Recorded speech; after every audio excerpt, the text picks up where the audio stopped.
உன்னைய விடவே மாட்டோம், மரியாதையா மன்னிப்பு கேட்டு. மன்னிப்பு கேட்கல அப்படின்னு சொன்னா தமிழக பெண்கள் எல்லாரும் உன் வீட்டுக்குள்ள வந்து இன்னைக்கு போராட்டம் பண்ணுவோம்.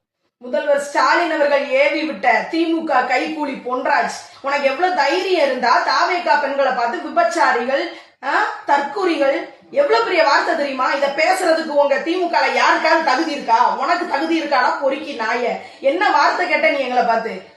உடனே எங்களுக்கு மன்னிப்பு கேட்கிற. பெண்கள் இந்த நாட்டின் கண்கள், அதுவும் தாவேகா பெண்கள் சிங்க பெண்கள். விஜய் அண்ணன் எங்களுக்கு அண்ணன், எங்க தம்பி, எங்க வீட்டுல ஒருத்தர், எங்க சாமிடா. யார பார்த்து என்ன கேள்வி கேட்ட? தாவேகா பெண்களை பார்த்து இப்படி அசிங்கமா பேசுனதுக்கு, அருவறுப்பு தக்க பேசுனதுக்கு நீ உடனே மன்னிப்பு கேட்கிற. நீ மன்னிப்பு கேட்கல அப்படின்னு சொன்னா தமிழக பெண்கள் எல்லாரும் உன் வீட்டுக்குள்ள வந்து இன்னைக்கு போராட்டம் பண்ணுவோம். உன்னைய விடவே மாட்டோம், மரியாதையா மன்னிப்பு கேட்டு.